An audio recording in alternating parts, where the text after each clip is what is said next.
Ngayong araw, ibubunyag ko sa inyo ang 5 maling gawi sa gabi na tahimik na nakakasama sa inyong kalusugan. Ako si Dr. Elena Santos at matututunan ninyo kung paano iwasan ang mga pagkakamaling ito at mayroon din akong solusyon para sa bawat isa.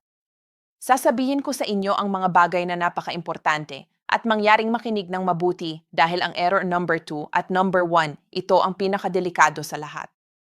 At sigurado ako, ang error number 1, nandyan lang sa tabi ng inyong kama ngayon at hindi yan yung iniisip ninyo. Atensyon, kung nagigising kayo para umihi ng paulit-ulit sa gabi, ito ang ating error number 5. Nakakadesperate, hindi kayo makatulog, gising ng gising kayo, yan ang problema ng maraming tao. Pero ang hindi nila alam, may 2 o 3 dahilan kung bakit nangyayari ito at sasabihin ko sa inyo ngayon. Numero 1, mayroon ba kayong varicose veins sa binti o namamaga lang ang binti ninyo sa hapon? Kailangan ninyong malaman na doon nag-ipon ang maraming tubig. At ito ang nangyayari. Maraming tao, nagtatrabaho buong araw, umuuwi sa gabi na maga ang binti, kumakain ng hapunan, tapos humihiga na.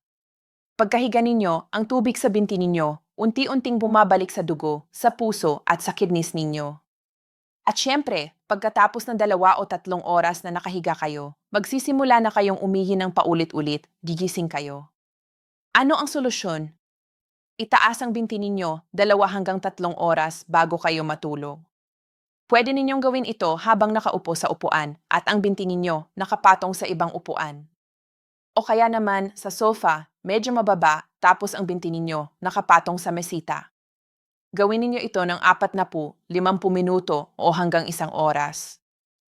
Ang mangyayari nito, ang tubig sa binti ninyo magsisimulang bumalik sa katawan at kung gagawin ninyo ito 2 o 3 oras bago matulog, umihi na kayo bago humiga at hindi na kayo madalas gigising sa gabi. Pero ingat, dahil pag nag-ipon ng tubig sa binti ninyo, pwedeng may problema sa puso o sa kidney. Sa mga ganyang kaso, kailangan kayong magpatingin sa doktor, sa internist o sa nephrologist, yan ay napaka-importante. Maraming tao sa Quezon City, sa Makati, sa Cebu, lahat sila, pareho ang problema. Nagigising sa gabi para umihi at pagkatapos, hirap na bumalik sa tulog.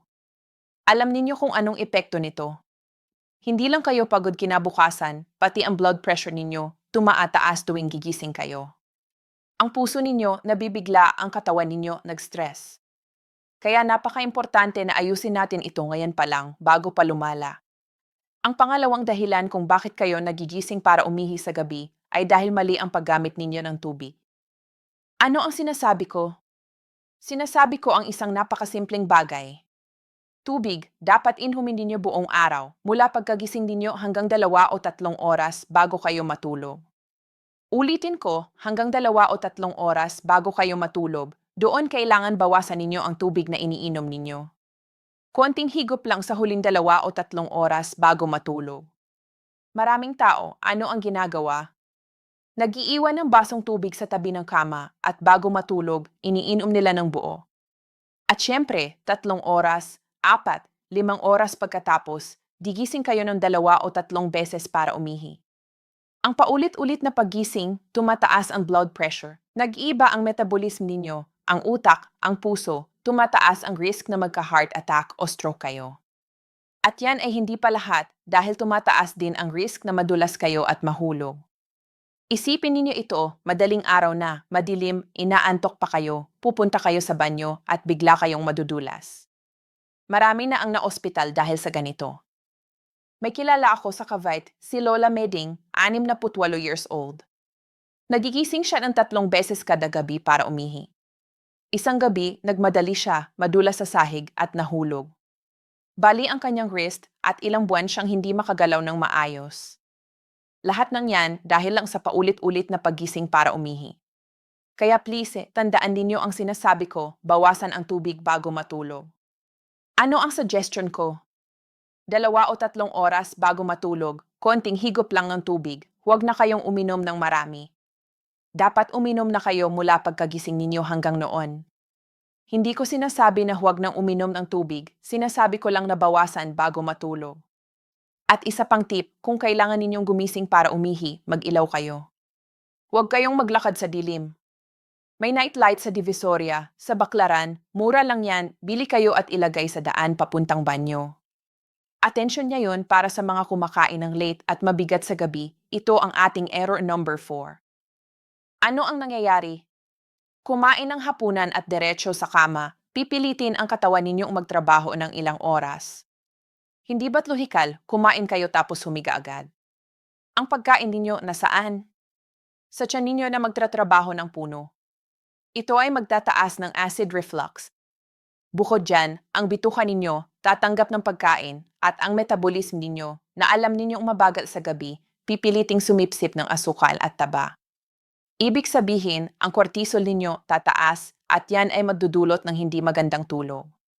Kahit makatulog kayo, hindi maganda ang tulog ninyo dahil mataas ang cortisol, nasa stress kayo. Ito ay hindi lang nakakasama sa tulog, tumataas ang presyon, ang acid reflux, pero ang totoo, alam na natin ngayon na ang late at mabigat na hapunan, kaugnay ng pagtaas ng risk ng heart attack at stroke, bukod pa sa ibang problema. Marami sa ating mga kababayan, lalo na dito sa Metro Manila, sa Davao, sa Iloilo, ang gabi lang ang oras para kumain ng maayos kasama ang pamilya. Umuuwi ng 7 or 8 ng gabi, kumakain tapos tulog na. Pero kailangan nating baguhin ito. Alam ko, mahirap pero kailangan para sa kalusugan natin.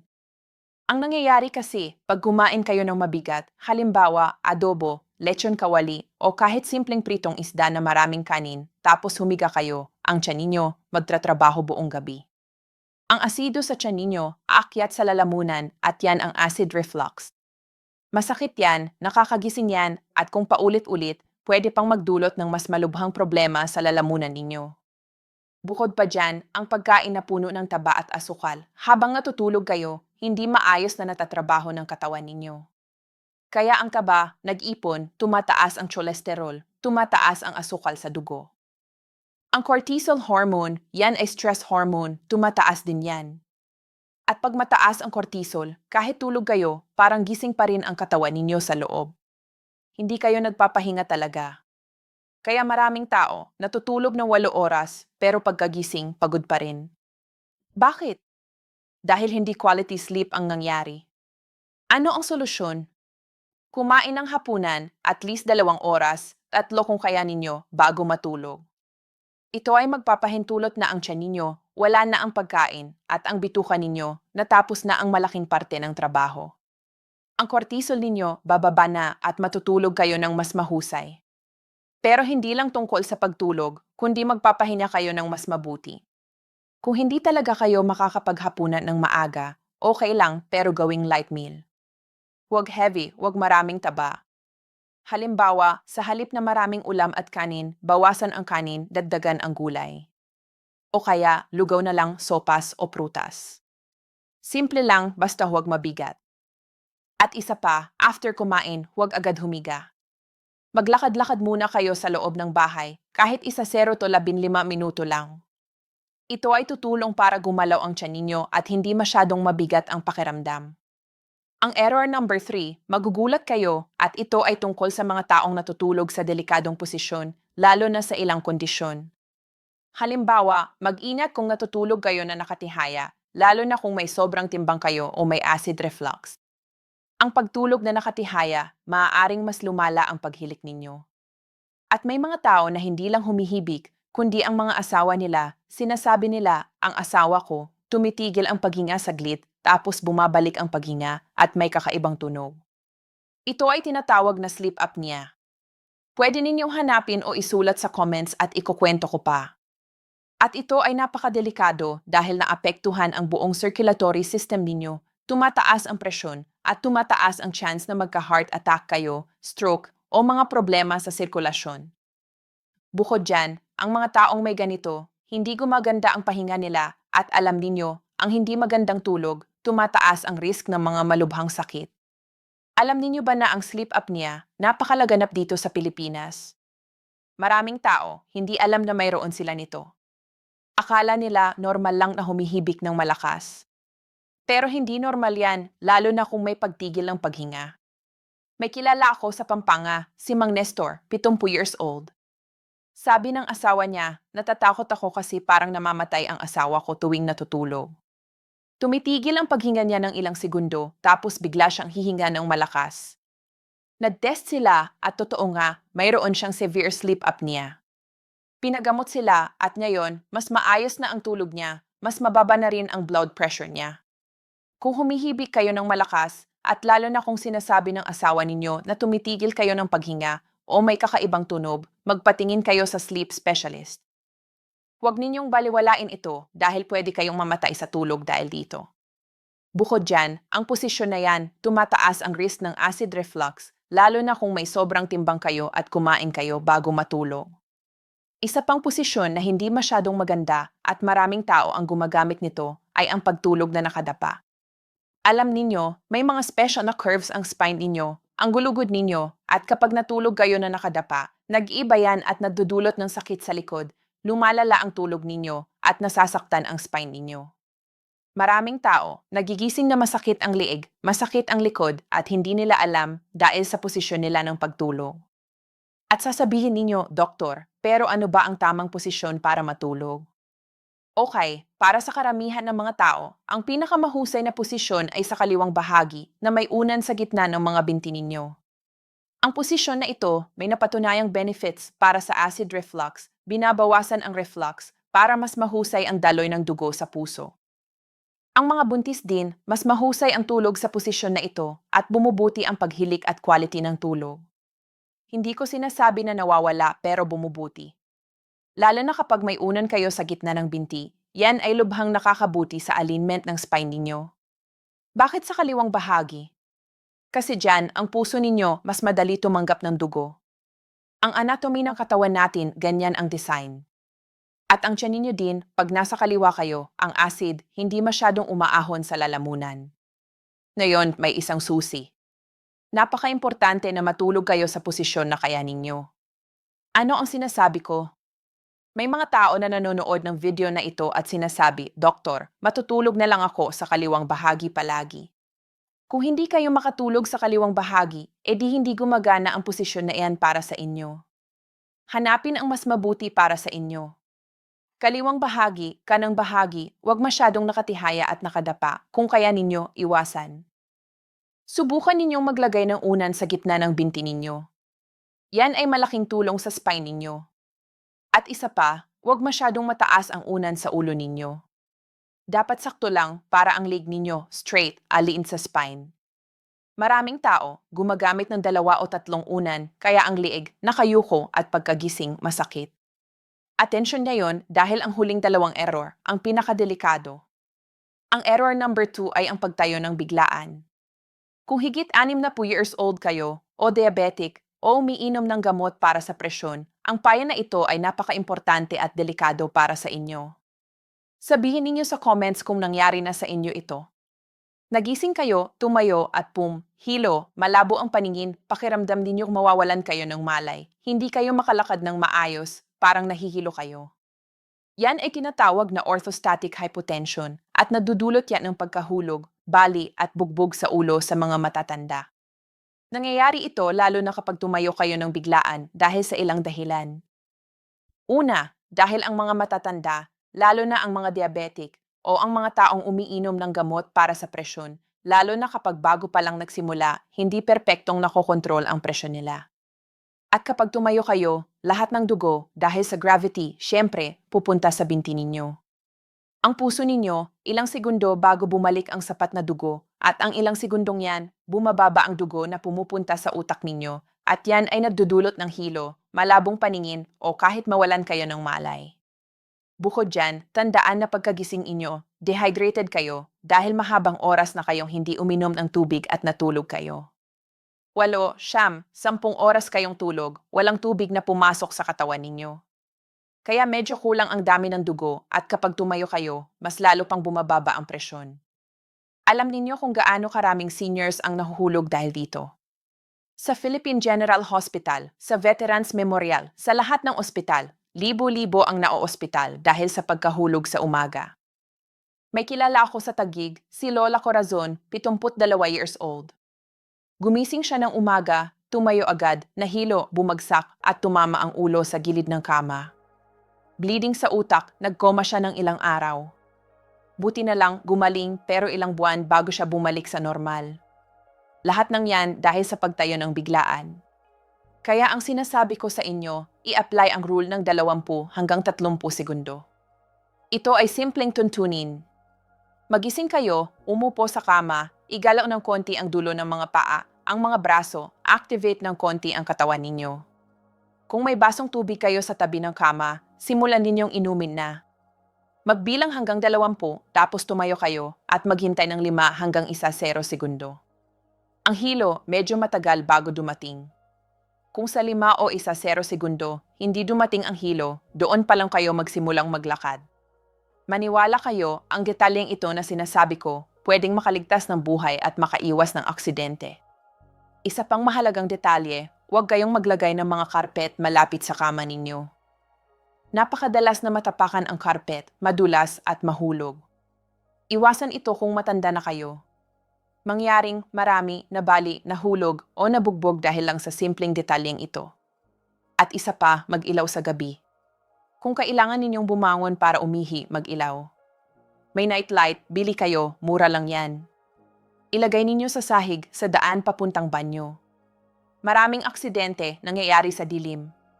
Huwag kayong magtipid sa ilaw, mas mahal ang ospital. Pero okay, dumating na tayo sa pinakadelikadong error at para sa akin, isa sa pinakakaraniwan sa lahat. Yung boteng yan sa tabi ng kama ninyo na iniinom ninyo matagal na at ito ay gamot para makatulog. Nasanay na kayo ilang taon na uminom nito, hindi na kayo makatulog kung wala ito. Binigay sa inyo ng kapitbahay, tiyuhin, pinsan o doktor na minsan nagsabi kayo na may insomnia kayo, sinabi uminom nito. At tuloy-tuloy na kayong uminom forever. Ibig sabihin, umiinom kayo ng pills para matulog, hindi ninyo kailangan at hindi ninyo alam ang panganib nito.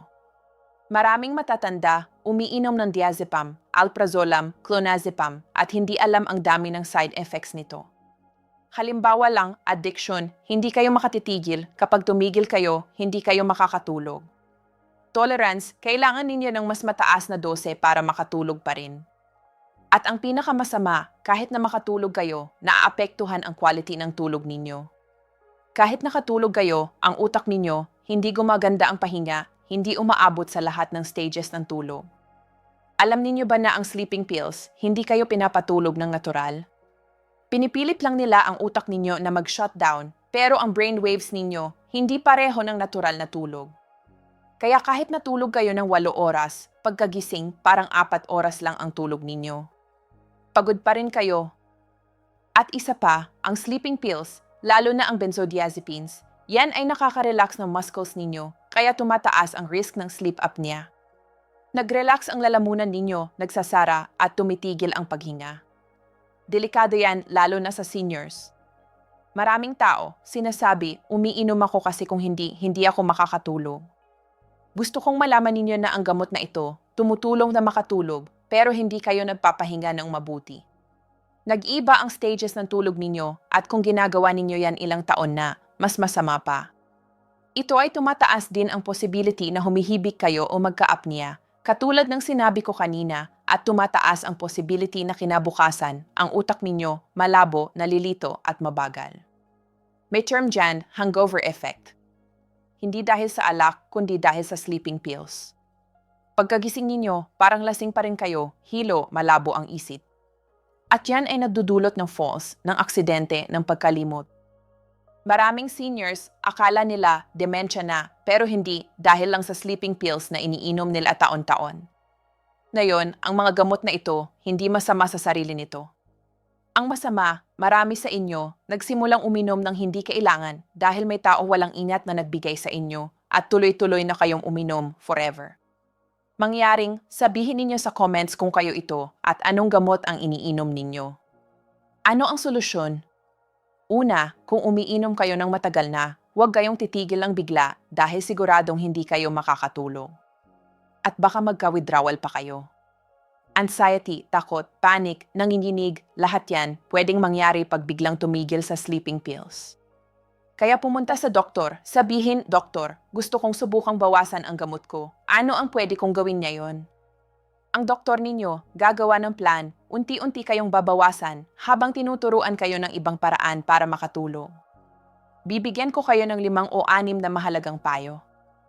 Number 2, huwag kayong mag-self-medicate kung hindi kayo umiinom at ang doktor ninyo nag-propose nito. Tanungin ninyo, Doktor, para saan ito? Gaano katagal ako inom? Ito ba ang pinakamababang dose na kailangan ko? Kailan ako titigil? Yan ay napaka-importante. Ang mga gamot na ito para sa specific na sitwasyon, para sa isang araw o isang linggo sa specific na panahon, pero hindi para long term. Isipin ninyo ito na susunog ang kusina ninyo minsan bawat buwan, ilang taon na, at tuloy-tuloy ninyong pinapatay ang apoy.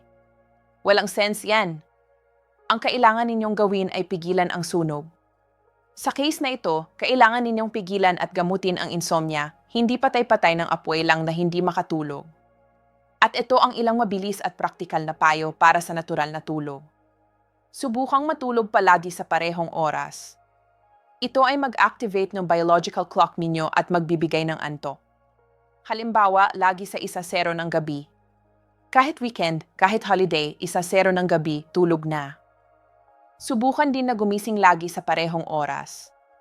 Ang routine na ito ay napaka-importante. Ang katawan ninyo may sariling clock, tinatawag na circadian rhythm. Pag regular kayo, mag-adjust yan at natural na mag-aantok kayo sa tamang oras. Pagkagising ninyo, pumunta sa bintana at hayaan ang sikat ng araw na pumasok sa mata ninyo. Ito ay mag-reset ng bagong clock para matulog ulit sa 1:00 ng gabi. Halimbawa, ang liwanag ng araw, sinasabi sa utak ninyo, gising na, umaga na. At after 14 na to 16 na hours, automatic na mag-aantok na kayo. Iwasan ang mga stimulant sa gabi. Huwag kayong uminom ng kape o tsaa pagkatapos ng 2 o 3 ng hapon, lalo na kung mabagal ninyo itong ma-metabolize. May mga tao, kahit uminom ng kape ng 12 noon, gabi pa rin, gising pa rin sila. Kaya dapat alamin ninyo ang katawan ninyo. Kung sensitive kayo sa caffeine, uminom lang ng kape sa umaga, yan lang. Number 3, iwasan ang blue lights, screen ng computer, cellphone, at iba pa. O at least, i-activate ang night mode at subukang iwan yan 2 oras bago matulog. Sin-stimulate nito ang utak ninyo, na-excite, nag-aagrabyado, at syempre, hindi kayo makakatulog. Ang blue light, pinapatigil ang production ng melatonin, yan ay hormone ng antok. Kaya pag nakascreen kayo bago matulog, hindi lalabas ang melatonin at hindi kayo makakatulog. Kaya please, 2 oras bago matulog, iwan na ang cellphone. Magbasa na lang kayo ng libro, mag-pray o makipag-usap sa pamilya. Number 4, subukang pumili ng tamang posisyon para matulog. Kaliwang bahagi na may unan sa gitna ng binti. Number 5, pamahalaan ng mabuti ang stress. Lumayo sa toxic na relasyon, lumayo sa mga problemang hindi ninyo kailangan. Kung hindi ninyo makontrol, mag-occupy pero huwag mag-worry. Maraming seniors, ang problema, nag-aalala tungkol sa mga bagay na hindi nila kontrolado. Ang mga anak, ang mga apo, ang pera, ang politika. At dahil dyan, hindi sila makatulog. Kaya dapat matuto tayong mag-let go. Kung hindi natin kontrolado, hayaan na. Mag-pray na lang at magtiwala sa Diyos. Huwag uminom ng maraming tubig 2 o 3 oras bago matulog at huwag kumain ng late. At isa pa, gumawa ng relaxing routine bago matulog.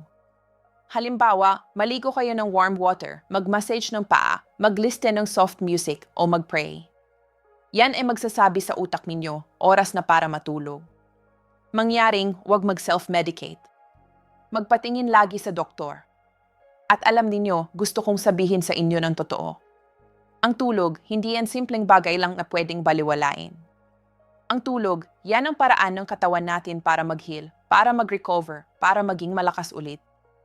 Pag natutulog tayo, ang brain natin nag-clean ng mga toxins.